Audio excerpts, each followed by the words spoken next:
કેમ છો મિત્રો? નમસ્કાર। આજે આપણે ક્યાં જવાનું રુદ્ર? ડાકોર જવાનું। ક્યાં જવાનું છે? ડાકોર તો કાલે જ ગયા હતા। ડાકોર આપણે કેવો ડાકોર કૃષ્ણ કાળિયા ઠાકરના દર્શન કરવા જવાનું છે। ચાલો આપણે ઘરેથી નીકળી જઈએ આઈન ડાકોર તરફ। મિત્રો ત્યાં શ્રી કૃષ્ણ ભગવાન હતા ને એમને હે ને કાલિયા મણીનું અંત કર્યું હતું। એટલે ડાકોર ના ઠાકોર હે તારા બંધ દરવાજા ખોલ। બોલાવે જઈશું હવે ને। તો આજ આપણે જવાનું કાલિયા મણીના અંત કરવા। એની માટે કૃષ્ણ ભગવાન એનો અંત કરશે। તો વિડિયો को लाइक करजो, शेयर करजो और लाइक करजो અને સબસ્ક્રાઇબ કરજો। જય હિન્દ, જય ભારત। ચલો હવે આપણે જાવી છે। અને મિત્રો અહીંયા અમારો સબસ્ક્રાઇબ વાળા મળી જશે તો અહીંયા થોડુંક ઊભું તો રહેવું પડે ને।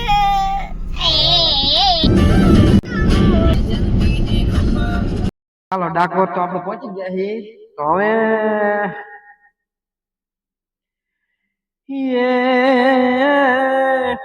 દ્વારકામાં જઈને તારો દી ફેર્યો અને મારી ખબરો લીધી નહીં મારા કાન। નાના પાણાનો જોને આપણો નેણલો અરે રે મને સિજને બોલાવી તે સાંભળા। ચાલો આપણે ડાકોર માં તો પહોંચી જાય।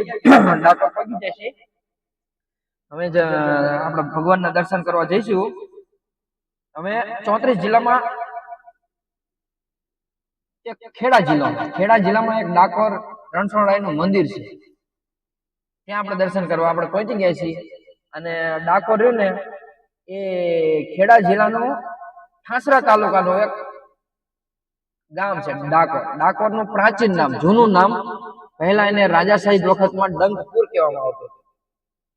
ડંગપુર જે ગોમતી નદીના કિનારે છે। જે મંદિરની સામે એક નદી છે, તળાવ। ત્યાં ગોમતી નદી છે અને તળાવ છે। આપણે એ ગોમતીનું નદીના કિનારે વસેલું ડંકેશ્વર મહાદેવનું મંદિરે પણ આવેલું છે। ડંગ ઋષિનો આશ્રમ પણ અહીંયા તળાવના કાંઠે, નદીના કાંઠે આવેલો છે। અને ખેડા જિલ્લામાંથી જે નડિયાદમાં સૌ પ્રથમ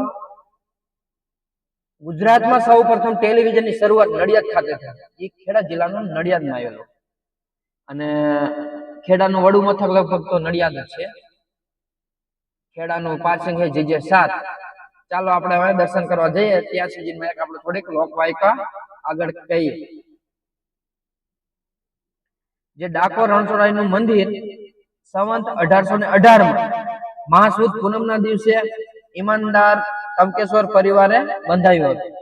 અહીંયા ભક્ત બોડાળા મંદિર ગોમતી તળાવ પાસે આવેલું રણછોડરાયનું મંદિર, લક્ષ્મીજી મંદિર, પુનિત આશ્રમ, સખ્ત આશ્રમ જોવાલાયક સ્થળો છે। એક લોકવાયકા ભક્ત બોડાળાની છે। ડાકોરમાં તો પહોંચી ગયા છીએ।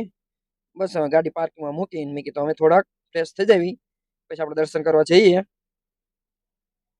તો ડાકોર રહ્યું ને ખેડા જિલ્લાનું ઠાસરા તાલુકાનું અને ડાકોર ગામમાં રણછોડરાયની મંદિર આવેલું છે।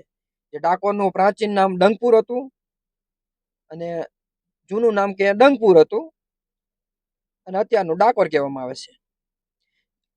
ડાકોરનું રણછોડરાયનું મંદિર ને ગોમતી નદીના કિનારે હતું અને એનો એક લોકવાયકા છે।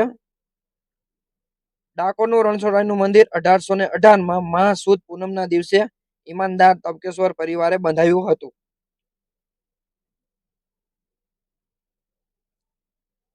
અહીંયા ભક્ત બોડાળા મંદિર ગોમતી તળાવ પાસે આવેલું છે અને રણછોડરાયનું મંદિર, લક્ષ્મીજીનું મંદિર, પુનિત આશ્રમ, અશક્ત આશ્રમ જોવાલાયક સ્થળો છે।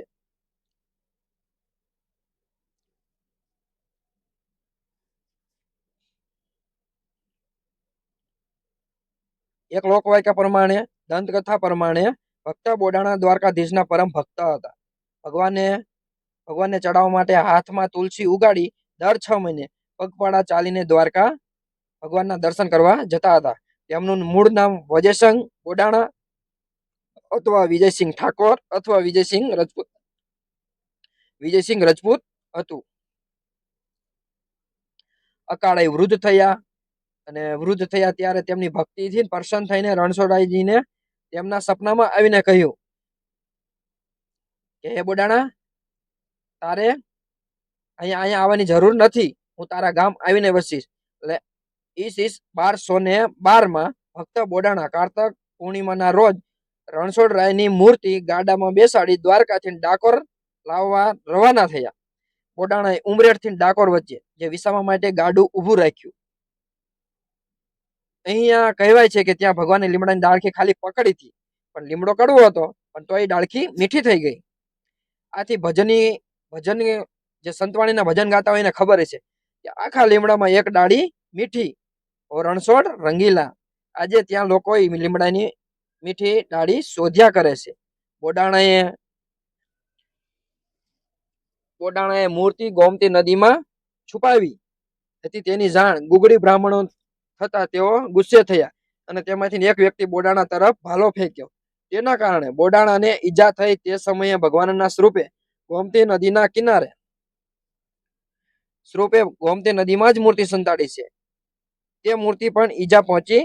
તેથી આખું ગોમતી તળાવ રહ્યું ને ડાકોરમાં કૃષ્ણના લોહીથી લાલ થઈ ગયું. છેવટે સમાધાન કરીને મૂર્તિ બહાર કાઢવામાં આવી. ગુગળી બ્રાહ્મણોએ મૂર્તિ ભારોભાર સોનાની માંગણી કરી, પણ ગરીબ બોડાણા પાસે એટલું બધું સોનું ક્યાંથી હોય.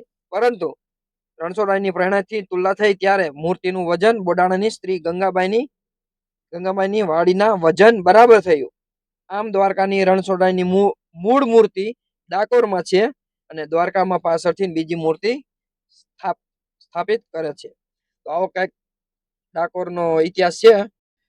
એક દ્વારકામાં જઈને તારો દી ફર્યો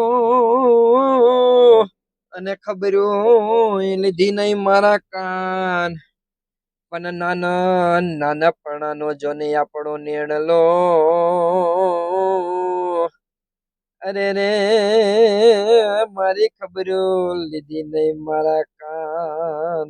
ડાકોરના સૌથી વધારે શું વખણાય છે? ગોટા એટલે કે ભજીયા. ડાકોરના બહુ મસ્ત ગોટા વખણાય છે. ટ્રાફિક તો જો અમારો રુદ્ર ઉપર બેસી ગયો, સમજો તો અમારો રુદ્ર ઉપર બેસી ગયો અને આ ટ્રાફિક તો જગ્યા નથી, ટ્રાફિક નહીં ક્યાંય. અહીંયા રુદ્ર જગ્યા નથી, તું કેમ ન બેઠો ઉપર? હે ટ્રાફિક હમાતા નથી. આમ જો તો કેટલા બધા માણસો કેમ ના બધા આવતા હશે? હે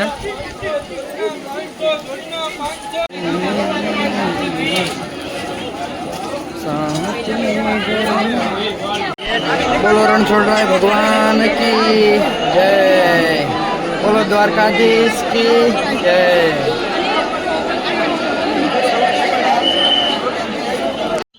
ચાલો મિત્રો, ટ્રાફિક બહુ છે અને રોડ સાઈડમાં આવી ગયા હતા. ઓલકેરથી દર્શન કરવા માટે ઓલી બાજુ જવું પડે. હવે રોડ સાઈડમાં આવી ગયા, દર્શન થાય હશે નહીં. હવે ભલું કરે રણછોડરાય.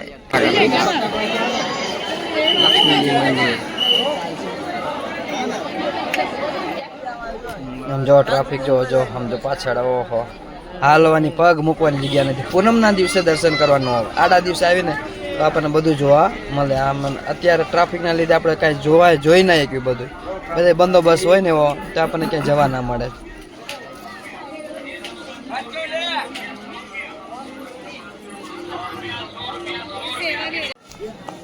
જો આ બધા બોટ ચલાવતા હોય, જા અહીંયા જો બધા જામાં મજા આવે ફરવાની. જા એમાં આપણે ન લઈ જાય, માછલા પકડવા વાળા જો તો એમાં આપણે ન લઈ જાય, આપણે ડૂબી જઈએ અંદર.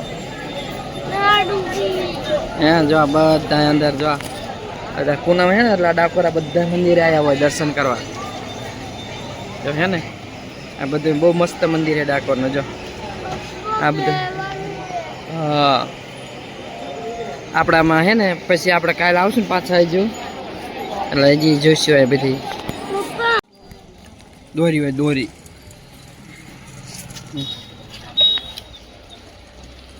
આ બધું મંદિરનો તળાવ, ગોમતી તળાવ. બાબા પેલા દર્શન કરવા જતા હોય. જો અહીંયા નાનું મંદિર છે ને,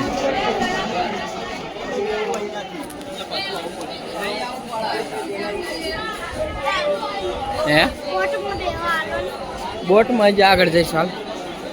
હાલો આમ જો ડાકોર, ડાકોરની ટ્રાફિક તો જો આ પૂનમના દિવસે દર્શન કરવાનું આવે.